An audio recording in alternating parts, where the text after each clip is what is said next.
As a salon professional, you know that your work with your clients goes way beyond the simple service of cutting or coloring or waxing or nails. Oftentimes, you're an emotional resource for your clients, right? Many stylists, many estheticians refer to themselves as a part-time psychologist, right? Sure, you know exactly what I'm talking about. But this can sometimes be emotionally draining on the beauty professional, right? The expectation to be on your highest level, delivering the quality service at the same time being emotionally available and dealing. How do you avoid taking all of that weight on your shoulders? And in recent years, there's been a growing concern and challenge around mental health issues and anxiety. And it's something that I feel like we really need to address in our industry and talk about ways to identify it, to become aware of it, ways to trigger ourselves out of it, and some solutions to work through it. In today's episode, we're going to touch upon some of the powers of EFT. If you haven't heard of this yet, you're going to love this episode as we break down with an expert coach ways that you can avoid taking on all that emotional drama, right? The transfer of energy that sometimes happens. We need to create that boundary for us to protect ourselves, right? That self-care, self-love that we need in order to make sure that we have maximum energy to give to those around us in our lives. If any of these words are resonating with you, either you've been feeling, drained, you've been feeling down, you've been feeling this challenge, or you know somebody around you in the industry, check out this episode. I think it's really going to help.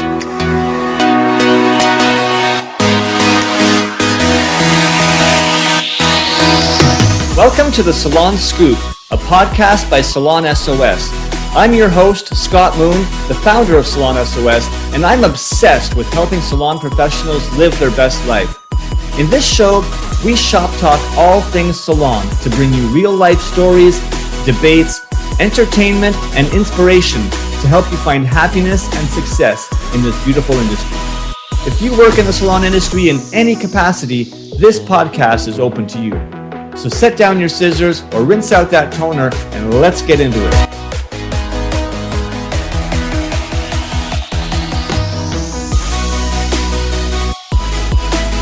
Welcome back, everybody, to another episode of the Salon Scoop. We have a very, very unique episode today. I'm really, really excited for you to listen to this. Very special guest, Carla Unger, is with us to kind of keep the conversation going about, if you caught last week's episode, we were really talking about burnout that happens as a salon professional in our industry and some of the obviously negative impacts that can have on us, our own mental state and what we can do. And Carla has a unique journey herself that she's going to share with us today as a salon professional for over 30 years. No, 40. Sorry, Carla. Sorry, Carla. What do you do before I get there?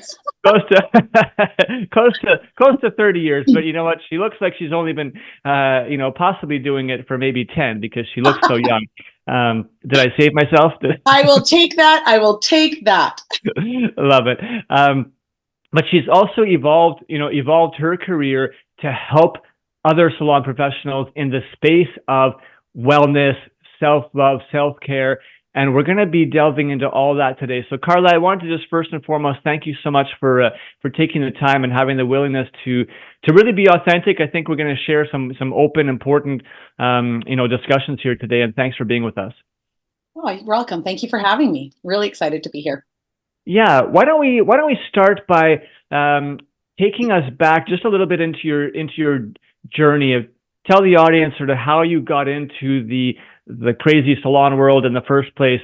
What was that journey like for you to get into the beauty?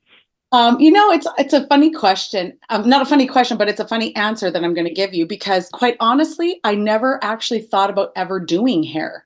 I was kind of one of those, teenagers that loved doing it. I was from teenager in the '80s, so hair and makeup was kind of a big deal, and I kind of got good at it. And then I ended up being in a situation where I was engaged, and I was like, well, I got to do something with my life.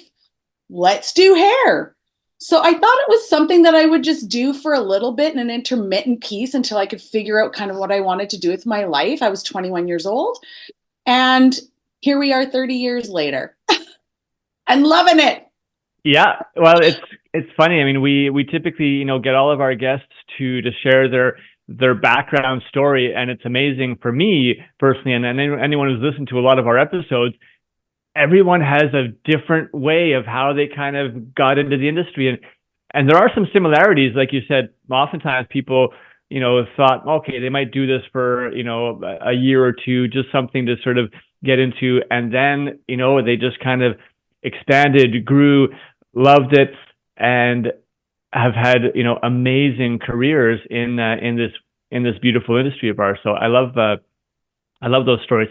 Before we get into the heart of the discussion, another question I'd love to ask all stylists out there that join us on the show is, if you had the opportunity to do the hair of one celebrity out in the world today, who would that be and why?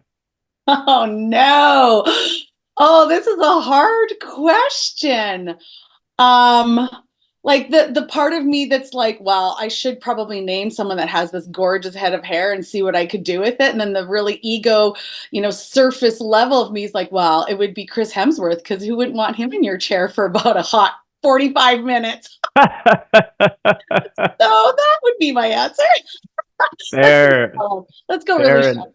fair enough. Fair enough. Love it. Hey, you know what? You can take the question any way you want it. So, and I'm sure you're not the only one out there who's thinking that same thing.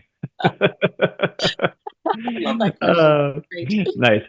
All right. So let's talk. So you said you've been sort of 30 years in the industry, um, and I know that being a stylist for all those years, you eventually kind of had a shift. You're still a stylist today, working behind the chair with clients. I don't know, how many days you can share with us, how many days you now work behind the chair, but also your evolution into sort of a wellness, let's say, wellness practitioner, and give us a bit of an overview of the different aspects of what you do now as it relates to your total beauty business.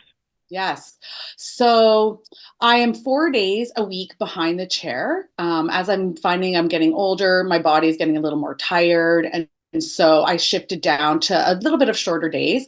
But the wellness piece started to come in, I'd say, about over 10 to 12 years ago, when I realized that what I was doing as a stylist wasn't just about providing a service. Here's what we're going to do with your hair today. We're going to cut it this way. We're going to color it this way, or whatever it was. And my mentor had just said to me one day, she was sitting in my chair, and she just said, your job is so much more than just cutting hair. And whatever that statement was, something clicked inside of me that I could change lives, not just from an outward appearance, but from an inward appearance itself as well. So fast forward a few more years, and my life started to somewhat, I would say, fall apart. And I was in a position where I had two ways I could go. And I was trying to be supportive and happy in my business, but meanwhile my personal life was falling apart. So I had a decision to make, and I chose to start to dig into my own life and to that self-care piece, because I wasn't maintaining in any aspect of my life, in any area. So it was affecting my work, it was affecting my home. And so that's when I started looking into modalities like EFT, emotional freedom technique, that enable the body to get to a place of calm and rest from a sympathetic state to a parasympathetic state, so that the anxiety or the depression or the negative thoughts or everything that was accumulating within myself could start to shift, so that everything that was happening externally would shift as well. So EFT, and then I dove into becoming a practitioner. So I do that as well with clients. There's oftentimes, sometimes even when I have a client inside the chair, that they're in a state of stress. You guys have all experienced this, I'm sure, and they're sitting down and they're either something's going on in their life. They found out they've had cancer, or they're in a divorce, or someone has just died, and all these huge emotions come in because the minute that they sit in our chair, the first thing we do is touch them. So we are exchanging energy as well. And I discovered that I was able to start tapping with them within the chair and bring them to a place of calm so that they could enjoy their experience as well sitting here, and coming to a few aha moments, which has been very, very cool as well to experience. And then I thought, you know what? Everything I do is so about the person. So that's when I started diving into also the personal growth coaching and offering a program that I can enable and support people to get unstuck from their space as well. And here we are. Here we are. That's amazing. There's probably not a stylist out there who has not felt that that feeling with clients that, yeah, I'm not just cutting and coloring hair. I feel like a psychologist on many days, right? You are dealing with so many sort of emotional sides, and as a service provider, right? Again, whether you're a stylist, you're an esthetician, whatever the case may be, it's heavy, right? It weighs heavy on you to be responsible for all that, or to feel at least that you're responsible for that. I'm responsible for their outer beauty. I'm also now feeling like I'm responsible for their inner dealings because they're confiding in me, all these things that are going on in their life, and now it's kind of coming on to me, and how do I deal with this? And you know what?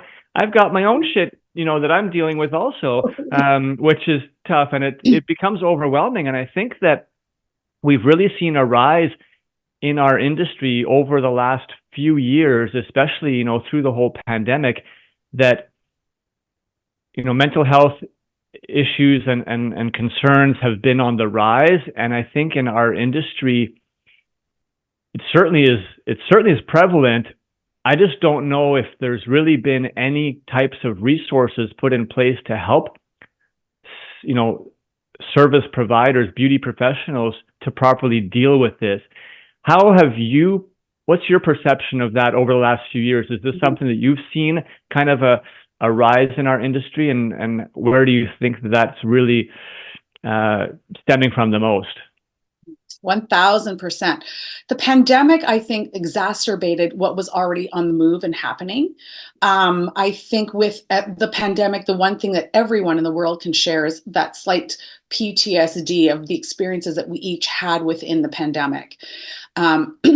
Fear for our health, fear for our jobs, people falling apart, emotions not being regulated. We are seeing massive, massive amounts of emotional responses that sit in our chair. And then what are we supposed to do with that for 45 minutes, depending on how you book your client? Sometimes if you're interweaving a client, you have 30 minutes with someone who's emotionally expressing and dumping on you, and then you've got to go deal with another client. And how are you even processing what you've just experienced?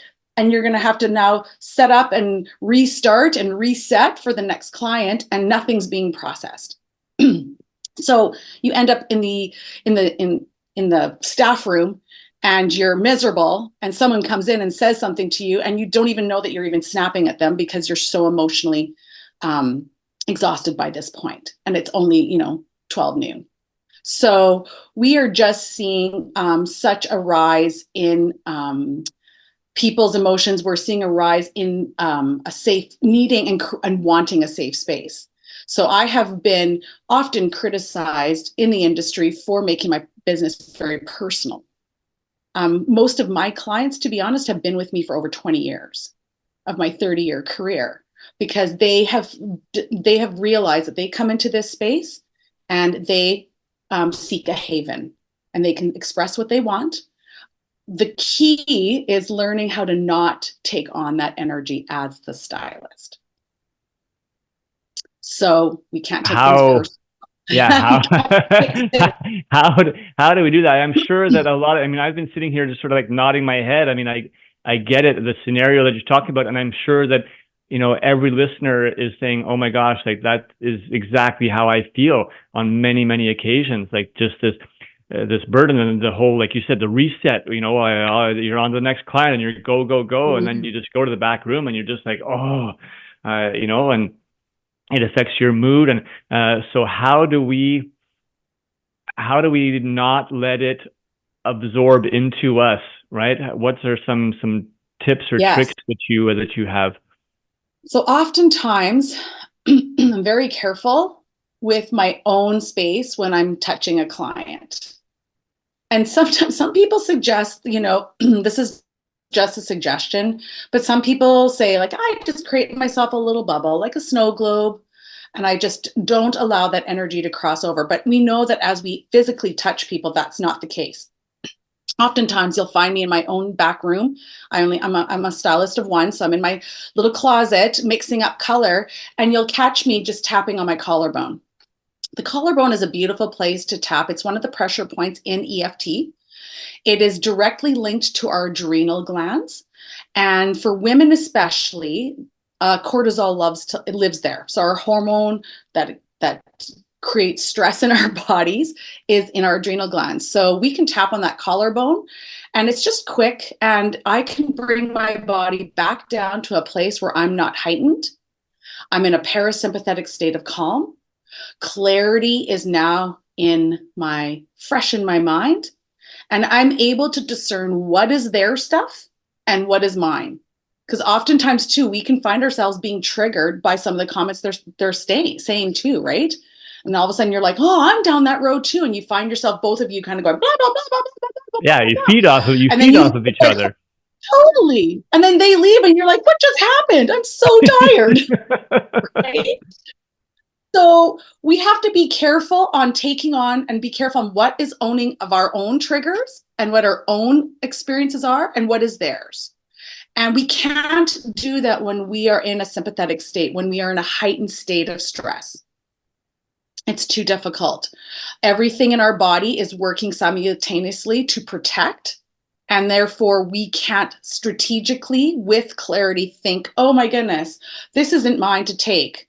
Or is it triggering something in me that that is information for me that needs to be dealt with cautiously and gently?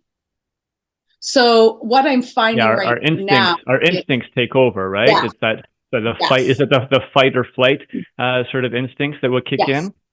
Yeah, absolutely. Absolutely. So sometimes we can get really defensive as to what they're saying, or we just shut down and just, quietly do the hair or whatever it is. And that's information for you to know as well, that you are in that state and what can I do to now get out of it. So that's why I love EFT so much, because it's quick, it's instant. You don't have to be like standing in the middle of the salon going, okay, I'm going to just do my EFT now, everyone. Like, I'm good.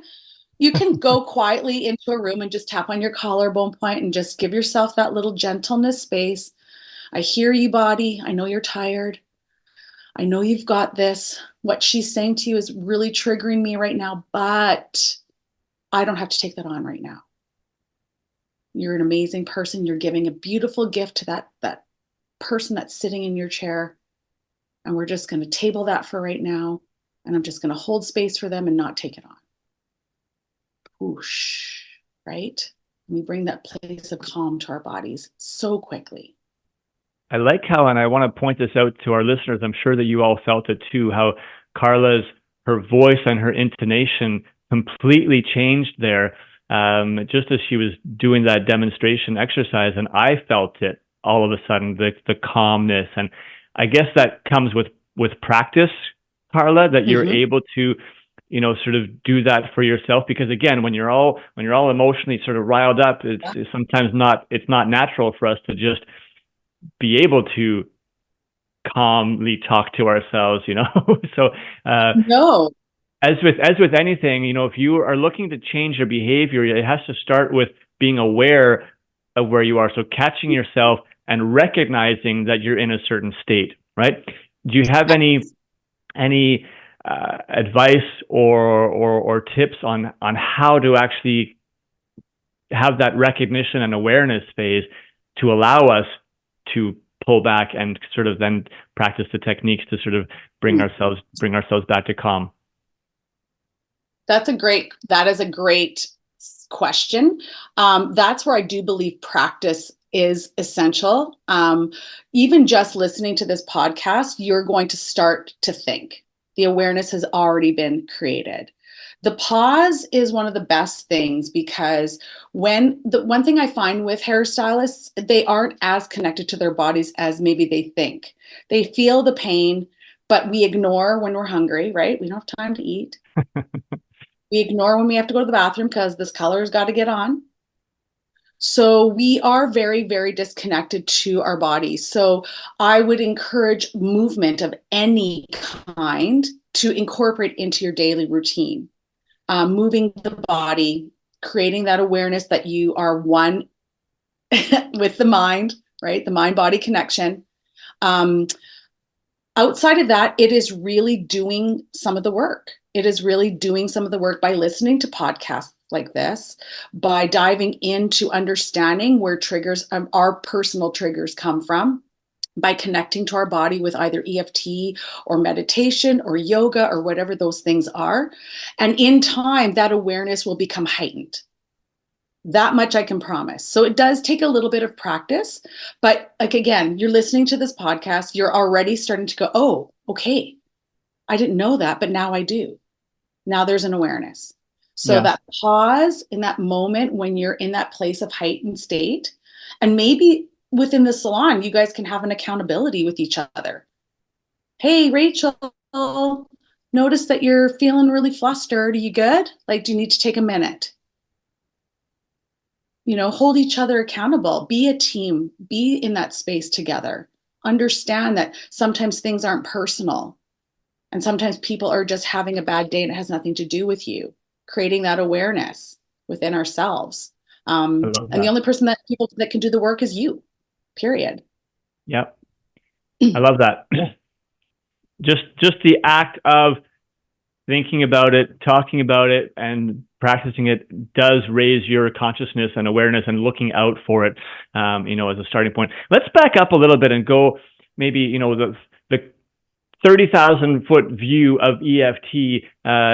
Maybe we didn't give it quite the intro that it deserves. So maybe if you can, I know you sort of explained quickly what it was in your original intro, but give us a bit of a bigger picture of, like what EFT really is, and also how you discovered it and what you ended up doing to sort of train yourself to become a practitioner. I actually ironically discovered it when I was doing some personal growth work, and I was kind of part of another product company that I was working with. And so, of course, all this personal development kind of comes par with package, like parcel and package here. So a girlfriend of mine was like, you know what, we should just try this EFT thing and see if we can shift our mindset on how we sell our products. And I was like, okay, sure. I didn't realize at that time how disconnected I was to the body. It took a few times before all of a sudden that connection started to come into play, where I was like, oh, this is what it looks like. So the beautiful part about EFT is we are taking cognitive talk therapy. So acknowledging the emotions, acknowledging what's happening in our body, acknowledging an experience that is happening. It can be anything. And we are tapping on acupressure points. So we are disrupting really what's happening energetically in the body. And energetically, I don't mean woo woo. I do mean like atoms vibrationally moving back and forth. And we're creating a new neural pathway so that we can have a new thought with a new process that gives us a new action, that gives us in turn what we see differently in the world. So tapping on acupressure points. There's an 8-point system. There's a 10-point system. I personally work with the 10-point. It really doesn't matter. We tap on the side of the hand first, right where that karate chop point is, if you're going to chop something up on that nice fleshy part. And that part, we always begin with an even though statement, because the even though statement is, even though I'm feeling really triggered by my client right now. Let's just use that as an example. And I'm not really sure why, but that's okay, because I love and accept myself now. The love and accept myself part is just to give your body an awareness that, oh, you know what, I'm safe. Many people find it difficult to say that they love themselves and that they accept where they're at, and that's a journey in itself. But we always talk about the hard. The hard isn't as scary as people think. It's just that we have to take a breath. Every storm runs out of rain, right? Just like Maya Angelou says, every storm runs out of rain. So even though I'm feeling really anxious and I'm not really understanding why, that's okay. I love and accept myself. So we say about 3 rounds of the even though statements. We acknowledge what's going on. We acknowledge where it's sitting in our bodies. I'm sitting probably between 1 and 10. I'm probably at a 9. That's a very heightened state of stress. And then we proceed through the points by acknowledging, I feel anxious in my chest. We name it. We talk about it. The topic that my client was talking about really affected me. I'm feeling a lot of sadness around that. And then the key important thing is to really acknowledge the emotion that you're truly feeling. And I often suggest to my clients, download an emotional wheel. Because anger, sad, mad, all those kind of things are great, but am I actually frustrated or am I disappointed? Right. Am I Sometimes we're not actually able to really, content? Identify. identify. Right. Yeah, we can feel the pain, like, oh, my shoulders are really painful. We can identify that. That's Yeah. easy. I feel a tightness in my gut. Like those places, those kinds of things are easy. But what is that emotion? Because oftentimes too, then the thought process comes with it. Oh, I'm feeling uncertain about her color right now. I'm not sure I'm actually a good enough stylist to do this. Under the nose, can I offer her space to vomit what she needs to vomit? Or whatever it is. And so we go through the points. It's top of the head, top of the eyebrow, side of the eyebrow. So we're just working around the occipital eye, under the eye, under the nose, under the mouth, right in that crevice of your chin, the collarbone points. We go under the arms, right where our kidneys are. And then I like to add, I was trained with under the chest and wrist point. And so each of those points link to a major organ in our system. So we're creating an overall calm to the entire body, and we're disrupting the sympathetic state of stress so that the body can reset, calm down, and we can look at this from a different perspective. And it's such a beautiful thing because it's so instant. And so when I learned it, I was like, I have to do this. I have to be a practitioner. Yeah, well, it's great that you've taken that. So I'm sitting here listening. Let's say I'm a listener. I'm a service provider in the industry. I'm a beauty professional, and I'm like, yeah, I need something because you know what? Like I'm having difficulty. I find it struggling, and this is speaking to me. But like, what would be like the steps that I would take if I'm just a stylist somewhere, and I'm like, okay, I want to learn more about this so that I can apply it. Is it something that I have to go and do like a private coaching with somebody? Is there are there online classes, or there's like is it like self-guided things that I can kind of learn on my own? How do what's the next step for me? Absolutely. There's so many different venues. There's so much information about EFT. EFT is becoming one of the biggest modalities that people are creating awareness around, especially when there are traumatic events that are happening. So the tapping solution, there is an app that has guided meditations that you can purchase or you can do for free. That are fantastic. I have the app. I use it every morning on myself because sometimes I don't want to have to think about all the things. There are lots of YouTube videos. I post affirmations on my own personal Instagram. So there's just lots of places that you can grab a book or whatnot. The Tapping Solution, bar none, is probably the biggest group of tapping practitioners that offer videos and an actual app that, like I said, has guided meditations. I've also created a journal that you can do if you're heightened and you want to do something, or you want to deal with something that you specifically know that you want to change. And it kind of gives you at least an overall of how to tap. So there's lots of resources out there that you'll be able to tap into right away. Just put EFT tapping in YouTube and you'll find a lot. Brad Yates is another big EFT practitioner that has a lot of videos to support. Nice. And you mentioned some of the things that you do on your page. That's your Instagram account. Is that correct? Yes. Yeah, Yeah. so let's give people your Instagram right now so they can at least go and follow along on your account and see all of the sort of guidance and advice that you're and resources that you're sharing.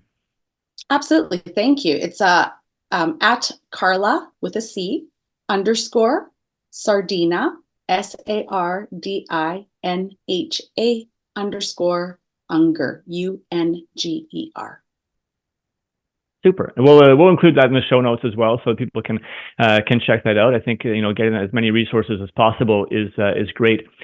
Okay, now let's shift it and say I'm a salon owner, right? And I have a Mm. team that I'm managing, and I have noticed, the past couple of years that a lot of my team members are struggling at various points, seemingly, going through some mental health issues. Maybe it's depression. They're dealing with more anxiety. They're taking more sick days. What can I be doing as a salon owner to maybe take advantage of some of these resources to help the team? Is there anything that I could be doing? As a salon owner, I think providing um, personal growth opportunities for your stylist to create awareness is imperative. And I say that very, very, very gently because I know that we come to work, we're really used to being in the hustle of as stylists, and everybody just fend for yourselves and do your job and all those kind of things. But I feel like creating a personal awareness within yourself, first of all, as an owner and as a leader, is imperative. That way, that expansion into your salon and into your people will be very, very natural. So, providing spaces for them to have fun, get together, providing spaces for them to understand different modalities, providing spaces for them to understand what yoga might feel really good on the body, stretching the body, especially because of the kind of work that we do and whatnot. So I think the awareness actually, quite honestly, needs to start with the owners. Yeah, within ourselves. Yeah, very often, because I think it's about creating a safe space for the employees and the team to feel comfortable to express, sort of how they're feeling. And if they don't feel that they're in a safe space, then maybe they're more likely to kind of keep it hidden. And all that does is just builds it up inside the individual and makes it worse on them, right? Yes. I mean, I love the quote that Wayne Dyer always said. We don't have in us to give, how did he word it? What we don't have inside us, we can't give out to anybody else. So if I'm an owner and I'm a leader within my industry and I don't love myself or I'm not giving myself the gentleness that I deserve, chances are you're not going to be able to give that away. You can't give away what you don't have to give. You can't give away what you don't have to give. So it starts with you. If you want to see a shift in your external world, we know that the internal work has to be done. Because oftentimes people think, oh, this is what happened to me. This is what the world gave me. This is what, I am because of what has happened to me. Unfortunately, that's just not science.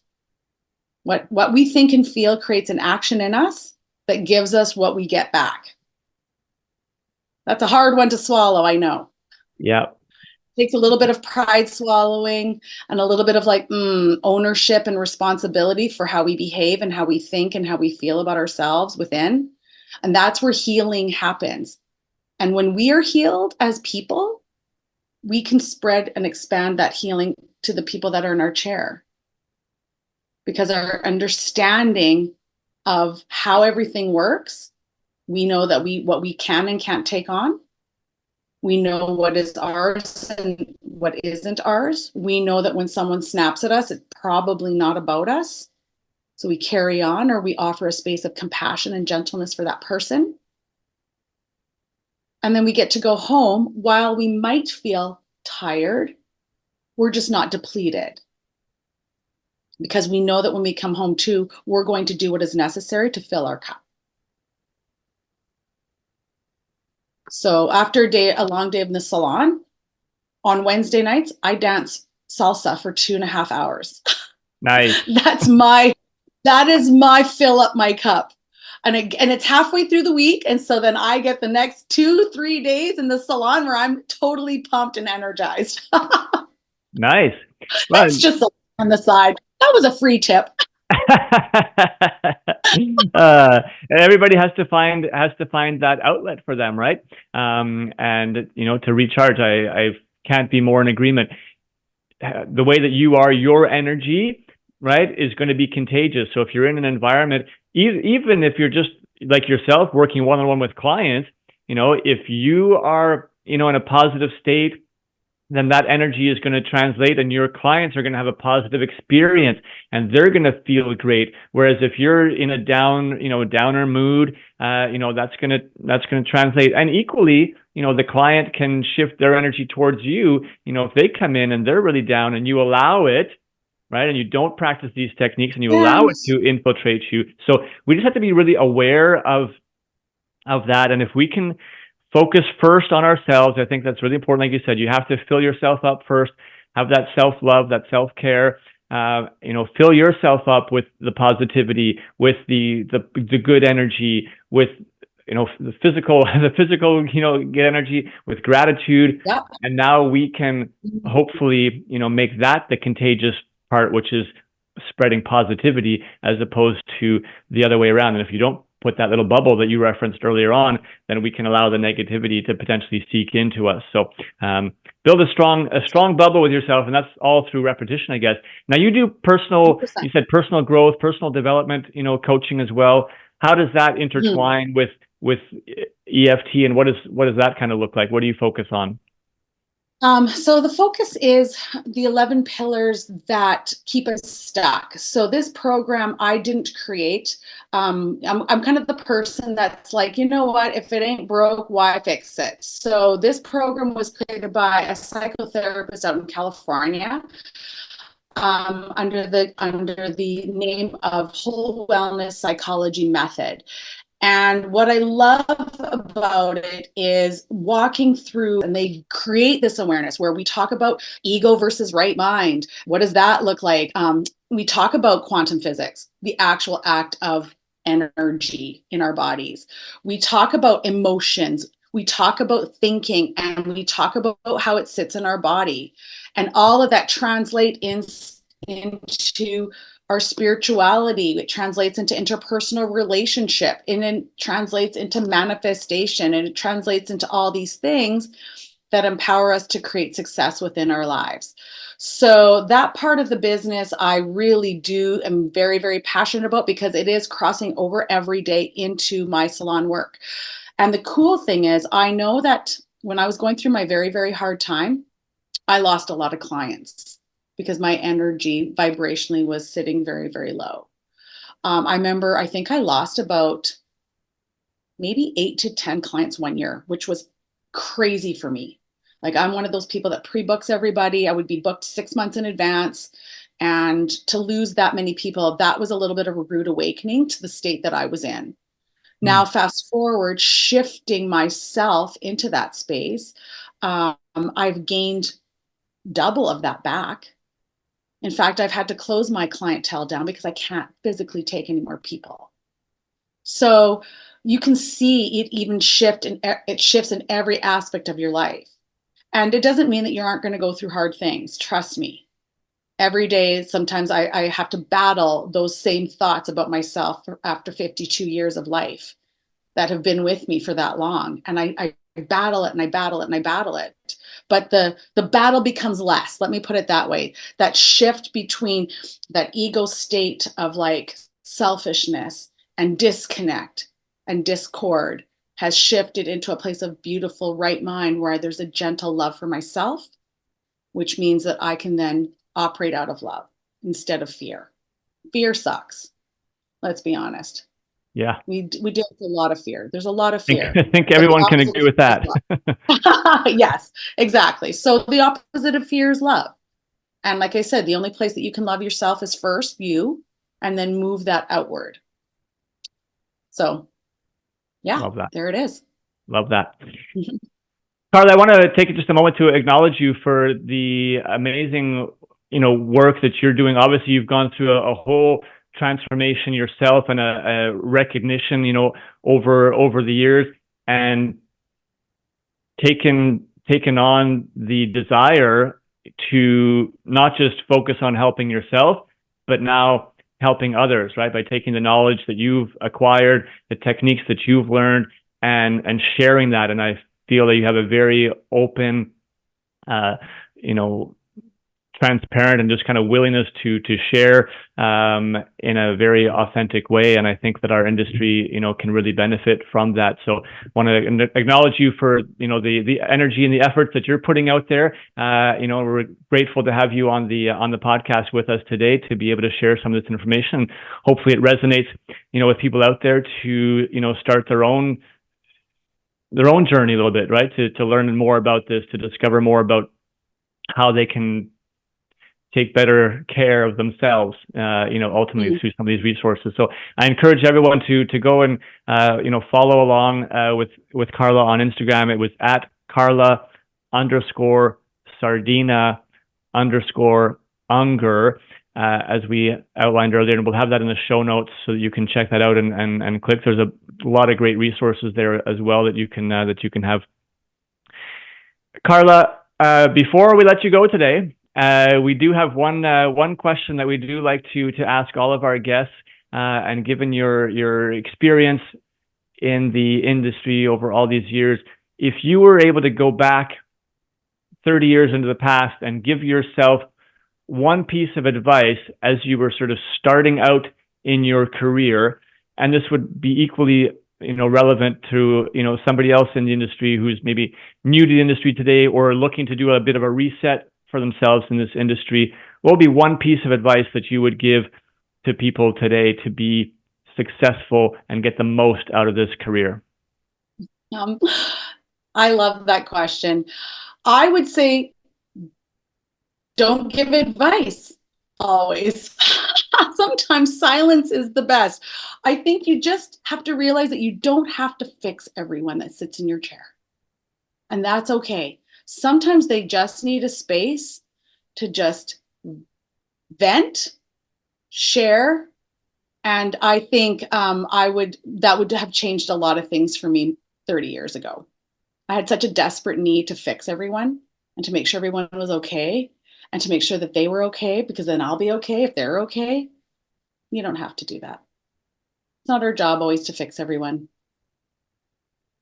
I love that. I think that's great advice for everyone out there, not just people in our industry. A lot of people have that inside. I have that inside me as well, right? I want to help as many people as I possibly can, and sometimes you sort of take on too much of that yourself. So, great advice, Carla. Thank you so much again for being here with us today.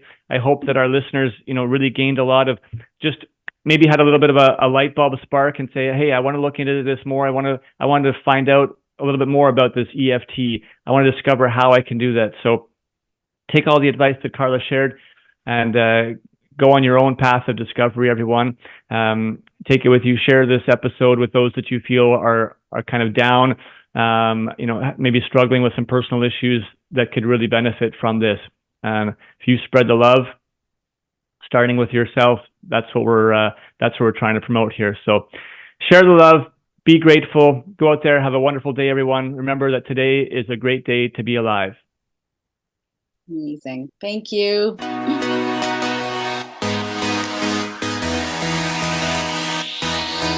Thank you so much for listening to the Salon Scoop podcast.